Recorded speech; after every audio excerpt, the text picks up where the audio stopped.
Situation room हर लम्हा बदलती सूरत हाल से मुताल्लिक आपको आगाह रखे हुए हैं और सिचुएशन बहुत हौसला अफजा नहीं है। जिस खतरे का इजहार किया जा रहा था, मंगल की शब को वफाकी वजीर इत्तलात आए और उन्होंने बताया कि अगले 24 से 36 घंटे अहम हैं। कल रात जब उनसे गुफ्तगू की गई तब भी उन्होंने कहा कि सिचुएशन वैसी ही है और जो बॉर्डर के आसपास और लाइन ऑफ कंट्रोल के इर्द गिर्द जो मूवमेंट्स नजर आ रही हैं, हमें बॉर्डर के उस पार भी और हमारी भी तैयारी मुकम्मल है। उस पार तो खासतौर पर, क्योंकि पिछले घंटे में आप सिचुएशन रूम में बता भी रहे थे, उस पार तो उन्होंने जो इर्द गिर्द के बॉर्डर के इर्द गिर्द जो गांव हैं, देहात हैं, वो खाली करवाना शुरू कर दिया। Obviously these are all indicators.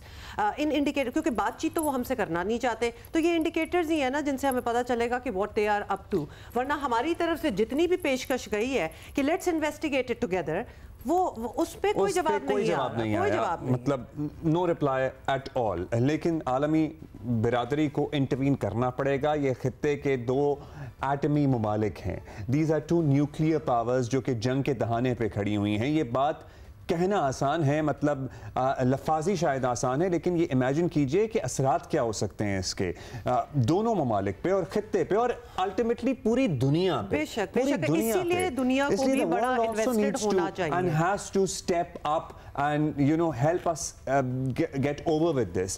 So Hamid Mir साहब, सीनियर साहब, हामिद मीर साहब हमारे साथ हैं। he needs no introduction। Mir साहब, गुज़िश्ता दिनों में आप पाकिस्तान से बाहर थे, आम पाकिस्तानियों इंडियन से भी मिले होंगे डेफिनेटली, और उन लोगों से भी जो आलमी सतह पर बाअसर माने जाते हैं उनसे भी आपकी मुलाकात होगी। तो क्या पाक भारत सिचुएशन जो है उस पर दुनिया में परेशानी है? क्या थॉट्स हैं, जरा हमारे साथ शेयर करें।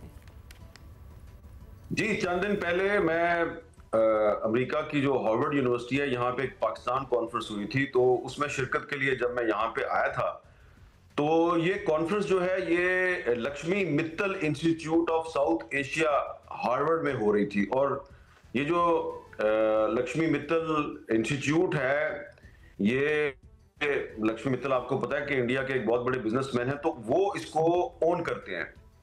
और इस इंस्टीट्यूट के जो एग्जीक्यूटिव डायरेक्टर हैं वो भी एक इंडियन है, और कॉन्फ्रेंस में बहुत से इंडियन स्कॉलर्स और स्टूडेंट्स भी मौजूद थे। तो उन सब से हमारी बात हो रही थी। कॉन्फ्रेंस में अमेरिका की जो बहुत बड़ी बड़ी यूनिवर्सिटीज हैं, उनके डिफेंस एक्सपर्ट्स, उनके जो इंटरनेशनल अफेयर्स के एक्सपर्ट्स हैं, वो भी शरीक थे।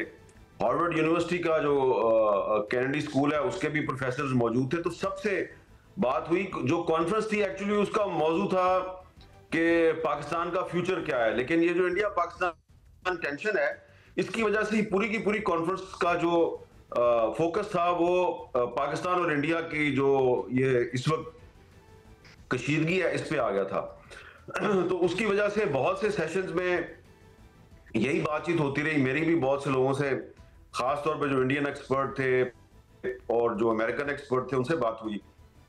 तो देखें, ये जो इस वक्त सिचुएशन है ना, इसको अगर जो इंटरनेशनल एक्सपर्ट्स हैं और जो अमेरिकन, इंडियन, पाकिस्तानी, उनकी नज़र से देखें ऑब्जेक्टिवली, एक दफ़ा इंडिया को पाकिस्तान के खिलाफ अमेरिका की मुकम्मल हमायत नज़र नहीं आ रही। पहले होता था ना कि आपको याद होगा कारगिल ऑपरेशन हुआ, या उसके बाद इंडियन पार्लियामेंट पे अटैक हुआ, फिर मुंबई अटैक थे, और इसी तरह पुलवामा का अटैक था। तो अमेरिका जो है वो मुकम्मल तौर पे इंडिया के पीछे खड़ा था। इस मर्तबा ऐसी सिचुएशन नजर नहीं आ रही। यूनाइटेड नेशंस जो है वो भी हमें न्यूट्रल नजर आ रही है। अमेरिकन प्रेसिडेंट डोनाल्ड ट्रंप जो है, उन्होंने अगर इस सिचुएशन पे बात की तो पाकिस्तान के हक में भी बात की और इंडिया के हक में भी बात, और कहा जी कि आप रेस्ट्रेंट का मुजाहरा करें।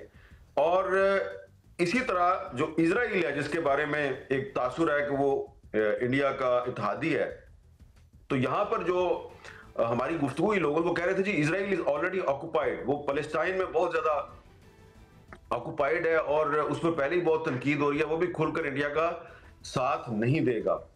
इसी तरह जो यूरोप है, वो भी आपको ऐसा लग रहा है कि डिप्लोमेटिकली वो न्यूट्रल हैं। अब ये वो इंडिया के ट्रेडिशनल एलाइज थे, अमेरिका था, इसी तरह इजराइल था, यूरोप था, तो ये आपको इस वक्त न्यूट्रल नजर आ रहे हैं। एक और बहुत बड़ा इत्तेहादी था इंडिया का, रशिया जो है वो भी बिल्कुल न्यूट्रल है। वो भी पाकिस्तान और इंडिया से कह रहा है जी कि आप जंग से गुरेज करें। अब इसके मुकाबले पे अगर हम पाकिस्तान की पोजीशन को देखें तो चाइना जो है वो खुलकर पाकिस्तान को सपोर्ट कर रहा है।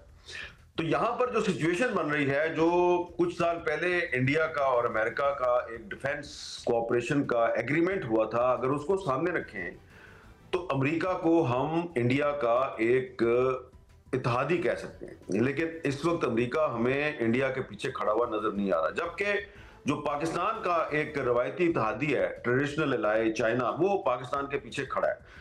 तो यहां पर जो लोगों से हमारी गुफ्तगू हुई तो उसमें यही नजर आया कि पाकिस्तान जो है उसकी पोजीशन जो है इस मर्तबा काफी मजबूत है, और जो इंडिया है वो डिप्लोमेटिक आइसोलेशन का शिकार है। इंडिया, आपको ये एहसास हो रहा है कि मतलब जो सूरत हाल है उसको देखते हुए कि इंडिया डिप्लोमेटिक आइसोलेशन का शिकार है, लेकिन भारतीय हुकूमत के इक़दामात देखें मीर साहब, तो भारतीय मीडिया का शोर, भारतीय फौज की हरकतें, ये सब सर्टनली इशारा देती हैं कि वो जंगी माहौल बना रहने को अपने मफाद में देखते हैं। दे सूट्स देम। अब उन्हें टेंशन कम करने में कोई इंटरेस्ट नहीं है, चाहे दुनिया उनका साथ दे रही हो या ना दे रही हो, दे या ना दे। इस तरह की पॉलिसी से क्या लगता है आपको, बीजेपी की सरकार, मोदी सरकार क्या हासिल करना चाहते हैं? ऐसी भी क्या सियासी मजबूरी है? वो इतनी टर्म सर्व कर चुके हैं, वो अपनी जंग की लेगेसी छोड़ के जाना चाहेंगे? देखिए, जैसा कि मैंने आपको पहले भी बताया कि मोदी की जो हुकूमत है उसको इंटरनेशनल लेवल पर यह तवक्को थी कि ये जो पहलगाम का अटैक है इसके बाद दहशतगर्दी के नाम पर दुनिया उनके पीछे खड़ी होगी, लेकिन दुनिया उनके साथ खड़ी नजर नहीं आ रही। यहां तक कि आपने देखा कि एक farmer assistant secretary of state for south Asia है रॉबन राफेल, उन्होंने बहुत वाज़ेह तौर पे ये कहा कि ये कैसा पहलगाम अटैक है कि अटैक के 5 मिनट के अंदर अंदर इंडिया ने दावा कर दिया कि उनको पता है ये हमला किसने किया।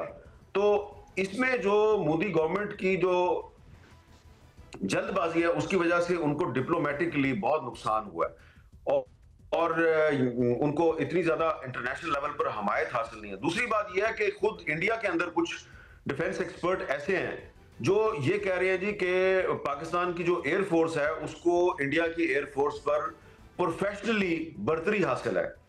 कुछ ऐसे भी डिफेंस एक्सपर्ट हैं, प्रवीण साहनी एक डिफेंस एक्सपर्ट हैं जो कि साबिक इंडियन आर्मी के ऑफिसर भी हैं, वो बड़े वाज़ेह तौर पे बार बार ये कह रहे हैं कि इंडियन आर्मी इस वक्त इस पोजीशन में नहीं है कि वो पाकिस्तान आर्मी के साथ ग्राउंड लेवल पर भी मुकाबला करे, क्योंकि उनका एक ख्याल है कि इंडियन आर्मी की जो अब सारी जो ट्रेनिंग है वो काउंटर टेररिज्म ऑपरेशंस की है, वो फुल फ्लैज वॉर नहीं लड़ सकते, टैंकों की लड़ाई वो नहीं लड़ सकते।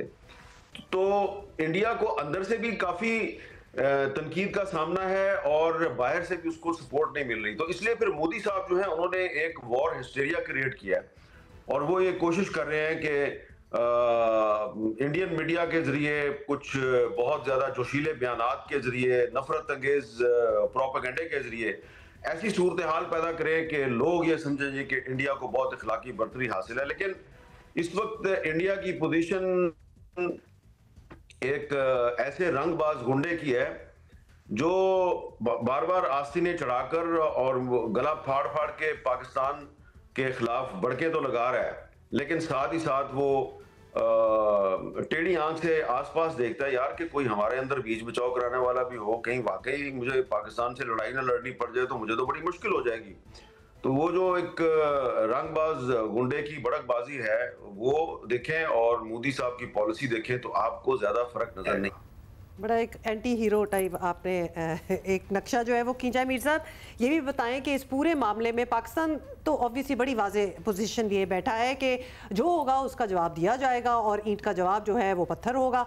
बात यहाँ तक पहुँच जाने के बावजूद अमेरिका और अक़वाम मुत्तहिदा टेंशन कम कराने के लिए मुतहर्रिक नज़र नहीं आ रहे। मतलब हमें ये लग रहा है कि इतना बड़ा खित्ता है साउथ एशिया, मतलब almost the most populated part of the world है, तो ये उनकी कोई सुन नहीं रहा, या वहाँ भी कोई रेस्ट ऑफ द वर्ल्ड में इतनी टेंशन नहीं है? जिस तरह कि डोनाल्ड ट्रंप का एक इनिशियल बयान था जिसमें उन्होंने कहा था कि they will resolve it amongst themselves, तो उसके क्या बाद कुछ हलचल हमें नजर आई? हमें उसके बाद हलचल नजर आई, लेकिन वो हम क्या उस इनिशियल पे चले जाएं कि मतलब किसी को कोई सुन नहीं रहा, उनकी कोई सुन नहीं रहा, इंडिया की कोई सुन नहीं रहा, क्या हो रहा है?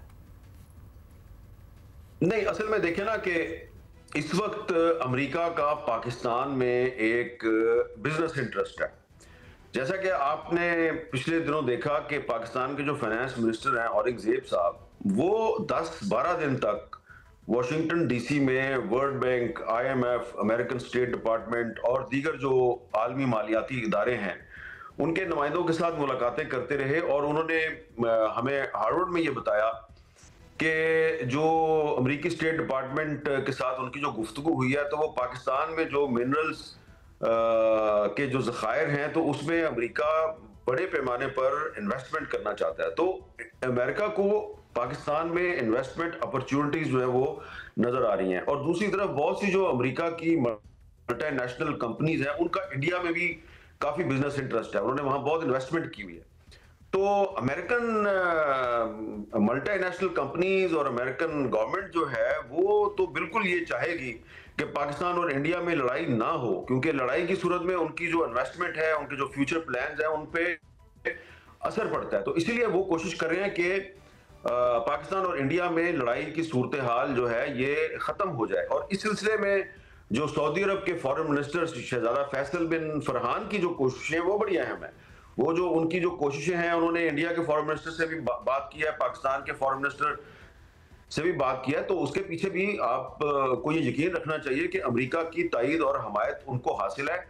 बल्कि बहुत सी जो अरब लीग कंट्रीज और OIC कंट्रीज की जो हुकूमतें हैं वो भी सऊदी हुकूमत को इनकरेज कर रही हैं कि वो पाकिस्तान और इंडिया के दरमियान सुलह की कोशिश करें। तो अब देखें ना कि इंडिया का इंटरेस्ट जो है वो गल्फ कंट्रीज में भी है। लाखों की तादाद में लोग जो है वो सऊदी अरब और बहुत से गल्फ कंट्रीज में काम करते हैं। अगर जंग की सूरत हाल पैदा होती है तो वहां गल्फ कंट्रीज में जो पाकिस्तानी हैं और इंडियंस हैं वो बहुत सी जगहों पर इकट्ठे काम करते हैं। आप एयरलाइन पे जब सफर करते हैं किसी भी गल्फ कंट्री की एयरलाइन में, तो आपको उसमें इंडियन भी नजर आते हैं, पाकिस्तानी भी नजर आते हैं। आप कतर के या UAE के एयरपोर्ट पे उतरते हैं, जब आप ग्राउंड स्टाफ को देखते हैं उसमें आपको इंडियन भी नजर आते हैं, पाकिस्तानी भी नजर आते हैं। तो अगर इंडिया और पाकिस्तान की लड़ाई हो जाएगी तो इसका असर जो है वो सिर्फ इंडिया और पाकिस्तान पे नहीं पड़ेगा, पूरे मिडल ईस्ट पे इसका असर पड़ेगा, जहां पे लाखों की तादाद में इंडियन और पाकिस्तानी जो हैं वो इकट्ठे काम करते हैं। यूरोप और अमेरिका में पाकिस्तानी जो हैं वो इकट्ठे बहुत सी कंपनियों में काम करते हैं। अब देखिए ना, जैसा कि मैंने आपको पहले बताया कि हार्वर्ड यूनिवर्सिटी में जो कॉन्फ्रेंस हुई थी, पाकिस्तान कॉन्फ्रेंस, तो उस पर वहां जो इंडियन हैं वो बड़े उस पर नाराज थे और उन्होंने मुजाहरा किया कि ये पाकिस्तान कॉन्फ्रेंस नहीं होनी चाहिए। तो अब हार्वर्ड यूनिवर्सिटी की मैनेजमेंट कहती है अभी आप कौन होते हैं, हम तो ट्रंप की बात नहीं सुन रहे, हम तो ट्रंप को इजाजत नहीं दे रहे कि वो हार्वर्ड यूनिवर्सिटी के अंदरूनी मामलात में मुदाखलत करे। तो ये इंडियन गवर्नमेंट जो है ये हमें डिक्टेट करने की कोशिश कैसे कर सकती है। तो अगर ये सूरत हाल अमेरिका में पैदा हो सकती है तो ये मिडिल ईस्ट के बहुत से कंट्रीज में भी पैदा होगी। इसलिए सऊदी अरब और बहुत से जो मिडिल ईस्टर्न कंट्रीज हैं वो कोशिश कर रहे हैं कि पाकिस्तान और इंडिया के दरमियान जंग ना हो। और इसीलिए जो मेरी इंटरेक्शंस हैं बहुत से अमेरिकन ऑफिशियल्स के साथ और बहुत से जो पाकिस्तानी और अमेरिकन प्रोफेसर हैं जो हमें हार्वर्ड में मिले और बाद में न्यूयॉर्क में भी मिले, वो उनके साथ जो मेरी गुफ्तगू हुई, मुझे तो यही लगता है कि ये अल्टीमेटली सूरत हाल समझ जाएगी। बहुत शुक्रिया आपका हामिद मीर साहब।